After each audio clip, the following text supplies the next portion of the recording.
Class 12 first chapter Pushpi पादप में लैंगिक जनन, जिसमें पुष्प की संरचना, स्ट्रक्चर एंड डिफिनेशन स्टूडेंट रट तो लेते हैं लेकिन बोर्ड एग्जाम में नंबर कट जाते हैं। क्या आपके साथ भी ऐसा होता है? तो हम इस वीडियो में आपके सारे डाउट क्लियर करेंगे और ये वीडियो देखने के बाद आपको रटने की ज़रूरत नहीं पड़ेगी, सारे कॉन्सेप्ट क्लियर होंगे। तो चलिए वीडियो को स्टार्ट करते हैं। इस चैप्टर का जो नाम है पुष्पी पादप में लैंगिक जनन, इसका मतलब क्या होता है? ऐसे पौधे या ऐसे पुष्प जिनमें लैंगिक जनन पाया जाता है। लैंगिक जनन क्या होता है? लैंगिक जनन पीढ़ी दर पीढ़ी अपने जैसी संतान उत्पन्न करने की जो क्षमता होती है उन्हें लैंगिक जनन कहते हैं। ठीक है, इतनी बात समझ में आई कि नहीं? पुष्पी पादप में लैंगिक जनन, ठीक है, ऐसे पुष्प जिनमें लैंगिक जनन पाया जाता है। ठीक है,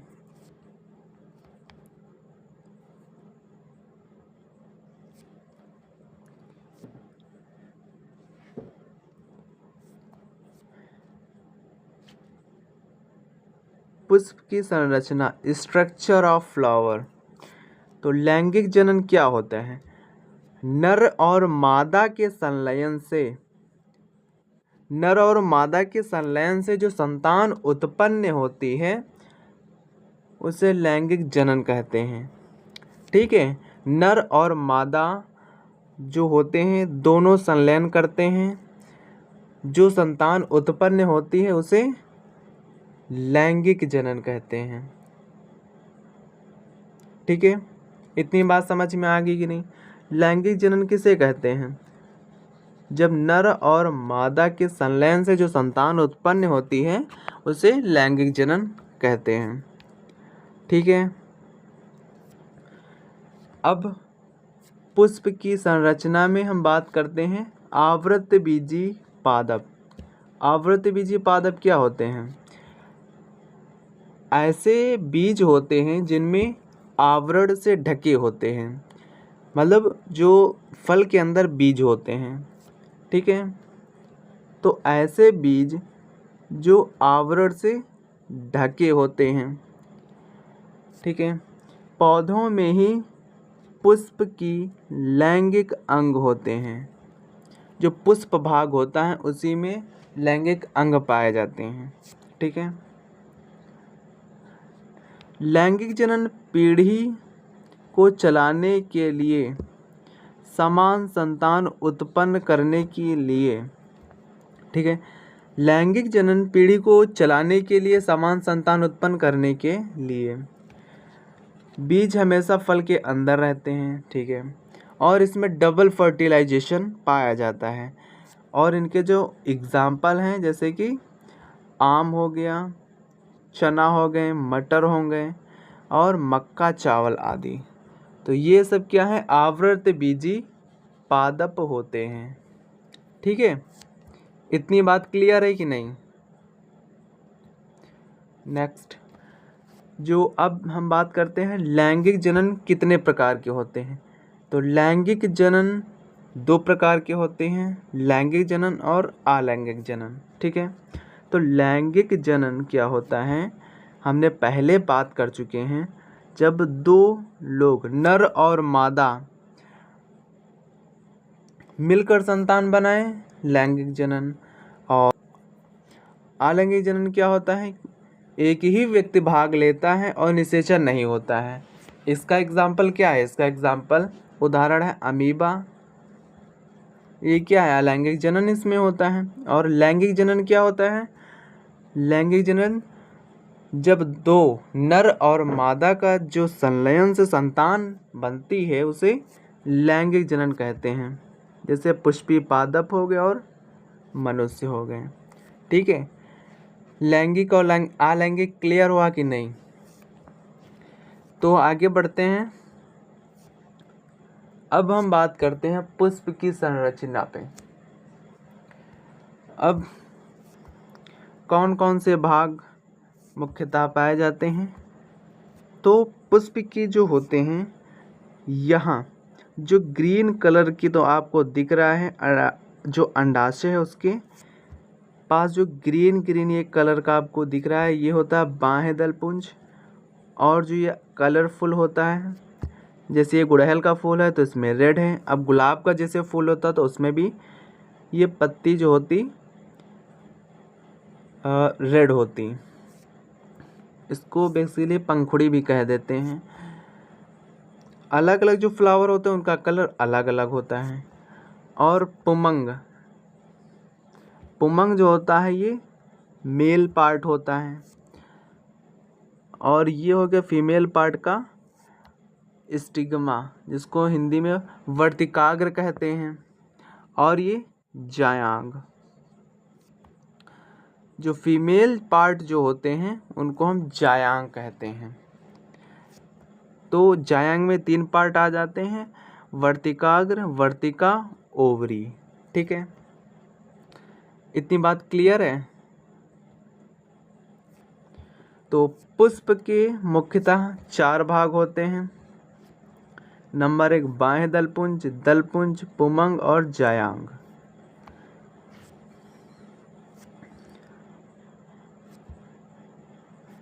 पुष्प के जो नीचे ग्रीन कलर का दिखता है, ये होता है बाह्य दलपुंज।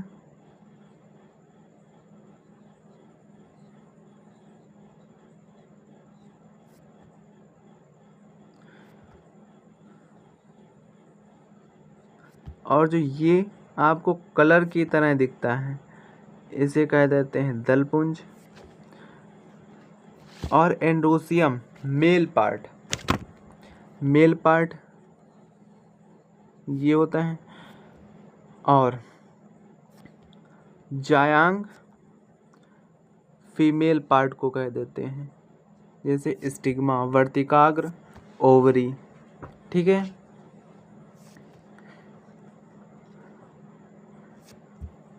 तो पुष्प के मुख्यतः 4 भाग, बाह्य दलपुंज, दलपुंज, पुमंग, जायांग। ठीक है,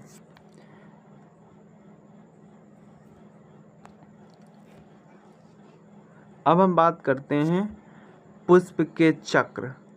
पुष्प का जो चक्र होता है, इसमें 2 टाइप के होते हैं। एक होते हैं चक्र में सहायक, जो सहायक चक्र होते हैं मतलब जनन में सहायता करते हैं, वे अंग जो जनन में सहायता करते हैं।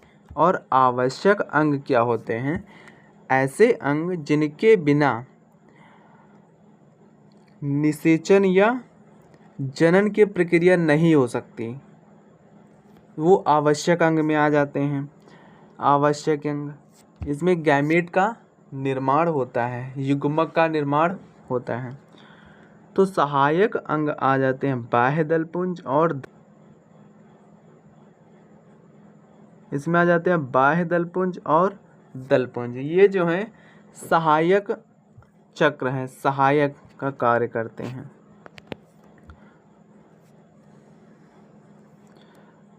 और आवश्यक अंग जो होते हैं, जैसे पुमंग हो गया और जायांग हो गया।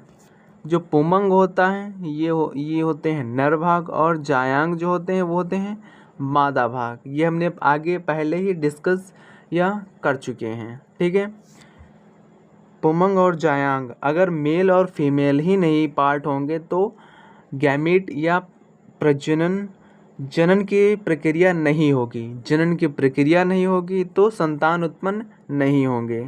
ठीक है, तो ये जो पार्ट होते हैं ये होते हैं आवश्यक अंग। अगर सहायक अंग नहीं है तो जनन की प्रक्रिया हो सकती है, लेकिन अगर आवश्यक अंग नहीं है तो प्रक्रिया जनन की नहीं हो सकती है। ठीक है, इतनी बात क्लियर है कि नहीं? अगर क्लियर है तो कमेंट बॉक्स में ज़रूर बताएं, और अपने दोस्तों को वीडियो शेयर कर दें। ठीक है, और वीडियो को लाइक एंड चैनल को सब्सक्राइब जरूर कर लें। नंबर 1 बाह्यदल पुंज।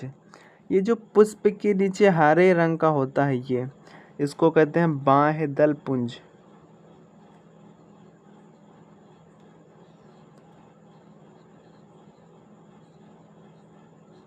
ठीक है।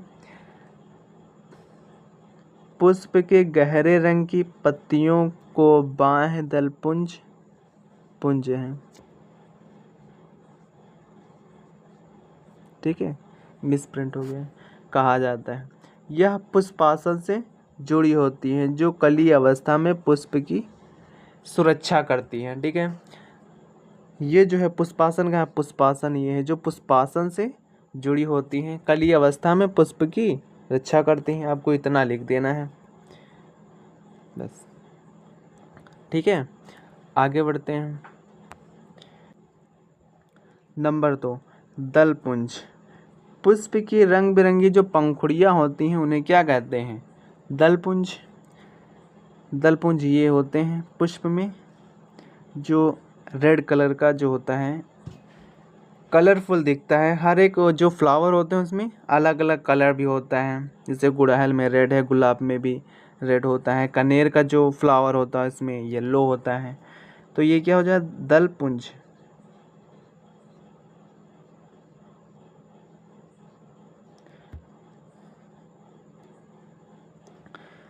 यह परागण की क्रिया के लिए कीटों को अपनी तरफ क्या करते हैं? आकर्षित करते हैं।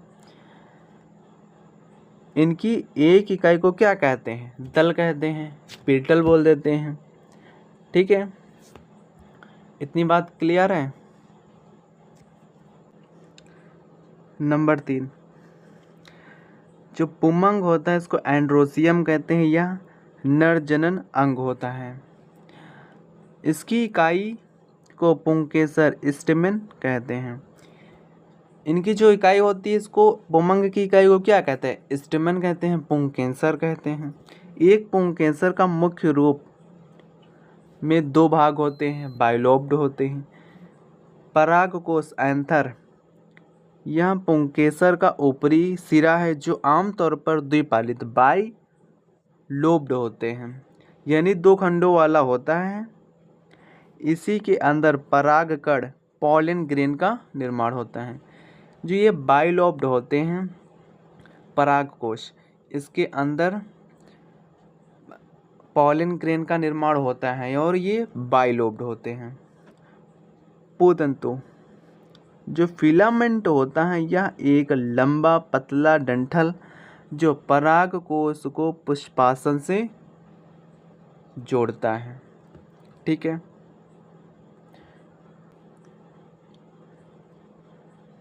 पुष्प की संरचना है, इसको हम टेलीग्राम चैनल पर अपलोड कर देंगे, आप इसे डाउनलोड करके देख लेंगे।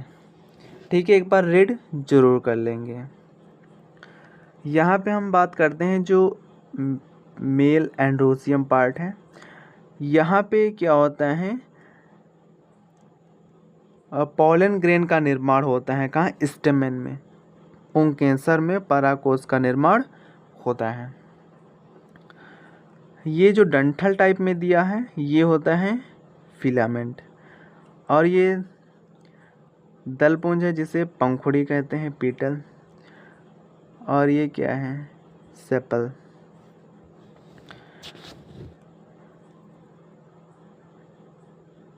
और ये जो जिससे पुष्प जुड़ा हुआ है इसको बोलते हैं पुष्पासन। और ये देखो परागकोश, इसमें क्या होता है? पॉलन ग्रेन का निर्माण होता है। तो पुंकेसर यह एक लंबा और पंखुड़ी नुमा भाग होता है। यह पुमंग के आधार फूल के तल से जुड़ा होता है। और यह परागकोश। पुमंग का कार्य क्या होता है? परागकण का निर्माण करना, परागण को स्त्री केसर तक पहुंचाना। ये हम नेक्स्ट टॉपिक में डिस्कशन करेंगे, परागण, पॉलिनेशन, ये सब चीज़ें। और ये क्या है? परागकण है, पॉलन ग्रेन है। मैं इस PDF को टेलीग्राम से आप डाउनलोड करके एक बार रीड कर लेना बस। ठीक है, अब बात करते हैं फीमेल पार्ट की, जिसको कहते हैं जायांग। यह क्या होता है? मादा जनन अंग होता है। क्या होता है? मादा जनन अंग होता है। ये है फ्लावर का सेक्शन। यहाँ जो है परागकण जो बनते हैं, पॉलन ग्रेन जो बने, ये फीमेल पार्ट तक जाएंगे, मतलब स्टिग्मा तक पहुँचेंगे। स्टिग्मा से पहुँचने के बाद पॉलिनेशन प्रक्रिया स्टार्ट हो जाती है, पॉलिनेशन होता है। ये जो पार्ट हैं इसको बोलते हैं वर्तिका और ओवरी। इसमें तीन पार्ट होते हैं जायांग में, वर्तिकाग्र, वर्तिका और अंडाशय। ठीक है, पॉलिनेशन ये हम नेक्स्ट वीडियो में बात करेंगे।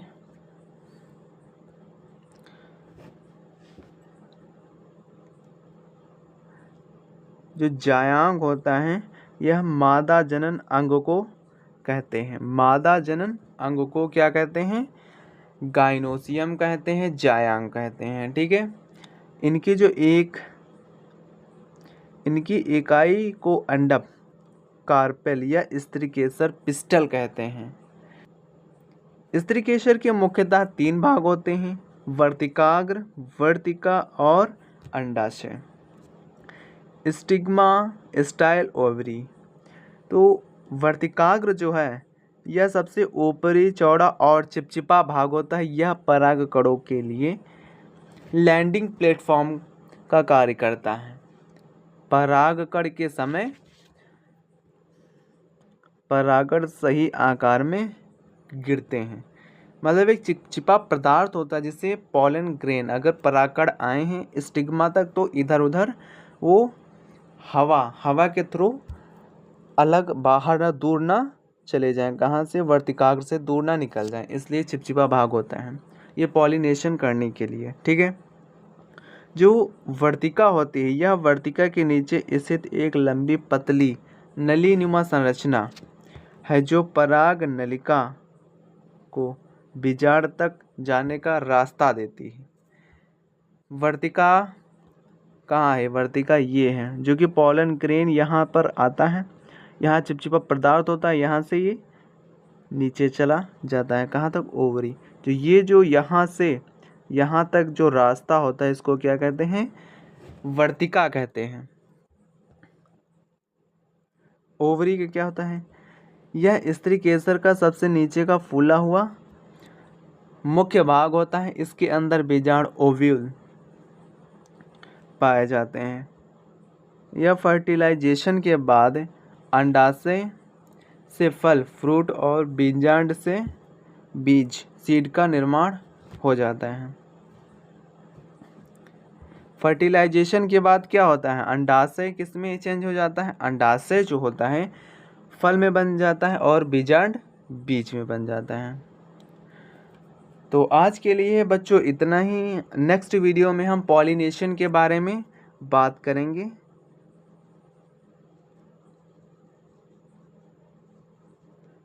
ठीक है, तो बच्चों आप चैनल को सब्सक्राइब जरूर कर लें। ठीक है, और जिससे आने वाली वीडियो आप तक पहुँचे शेयर ज़रूर कर दें और लाइक भी ज़रूर कर दें। ठीक है, मिलते हैं नेक्स्ट वीडियो में। आज के लिए बस इतना ही। Bye bye.